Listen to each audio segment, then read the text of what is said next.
Okay, I'm going to offer more evidence that Johnny Cash is Elvis Presley and Elvis Presley is Johnny Cash. So I'm using a video that is not my own. The title of the video is The Truth About Elvis Presley's Friendship with Johnny Cash. And the channel is Grunge, Grunge.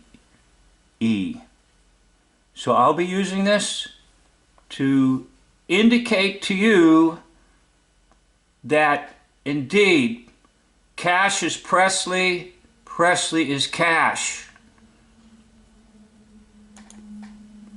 Avenue in Memphis, Tennessee marks the spot of what could be called the birthplace of rock and roll, or at least the place that brought rock and roll into the mainstream. According to The National, it all began in 1954, when a 19-year-old Elvis Presley performed Arthur Crudup's That's All Right for Sam Phillips, founder of Sun Records. That same year, Johnny Cash performed gospel songs in an audition for Phillips, who told him to, quote, "Go home and sin, then come back with a song I can sell." By the end.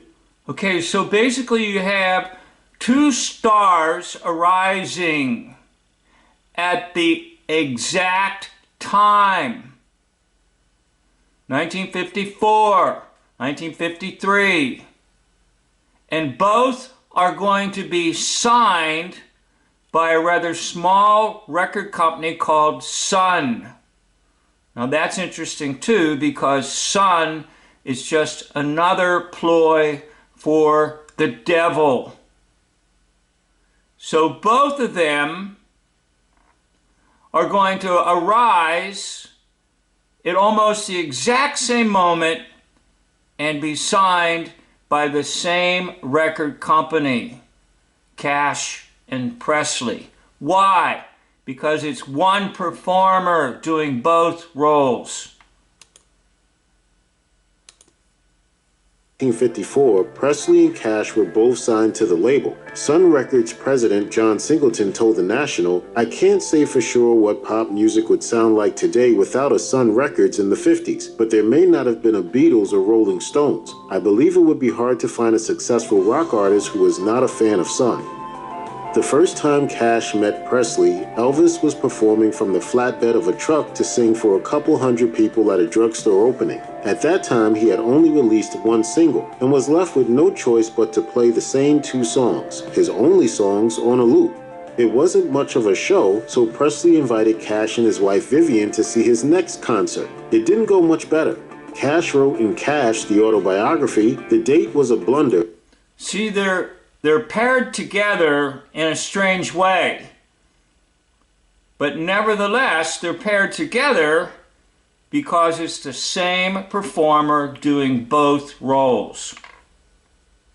Because the place was an adult club where teenagers weren't welcome, and so Vivian and I were two of only a dozen or so patrons, 15 at the most. All the same, I thought Elvis was great. He didn't say much. He didn't have to, of course. His charisma alone kept everyone's attention. Still, Cash came away impressed, especially with Presley's underrated rhythm guitar playing. Cash could see that Elvis was destined for greater things. Throughout his life, Johnny Cash felt a certain loyalty to the Elvis Presley he knew in the 1950s. He wrote in He felt loyalty to him because he was the alternate half. It's almost like a schizophrenic relationship, a split personality, a split persona. And I've talked about this in other videos. In the war realm, the Northern generals are the Southern generals in the Civil War.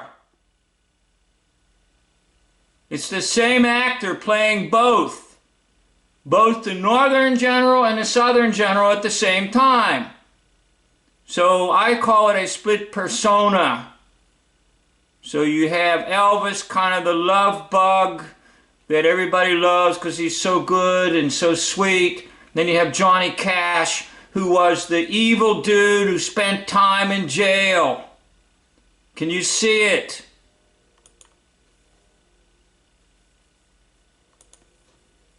autobiography that he much preferred Presley's music when they first met over his popular later work, which Cash thought was overproduced. My Elvis was the Elvis of the 50s. He was a kid when I worked with him.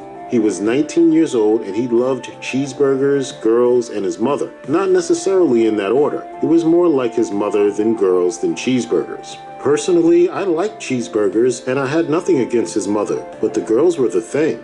He had so many girls after him that whenever he was working with us, there were always plenty left over. We had a lot of fun. Presley, his rock and roll songs, and his hip shaking famously drew hordes of enthusiastic girls. But Cash emphasized in his biography that Presley's stardom was built on more than sex appeal. Elvis was so good. Every show I did with him, I never missed the chance to stand in the wings and watch. We all did. He was that. It's right, because he's backstage because he's just the same dude. Putting on a little extra makeup, putting on some prosthesis, putting on some padding, and he comes out Johnny Cash. Or vice versa, Johnny Cash first. And then he removes certain things and he becomes Elvis. Because originally they said that Elvis hired Johnny Cash to open up for him in his acts. And that was like for the first 3 or 4 months. In the mid-1950s, June Carter... Okay, now pay close attention to this. June Carter is going to first be hired by Elvis. And then later, this dude, June Carter, gets married to Johnny Cash. But where is she first? She's with Elvis.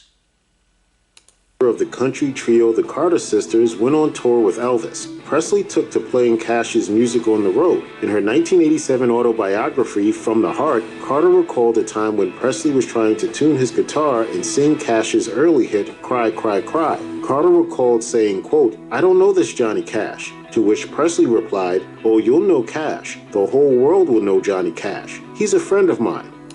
Yeah, you will know Cash. Why? Because he is Cash. And isn't it weird that June Carter first joins up with Elvis?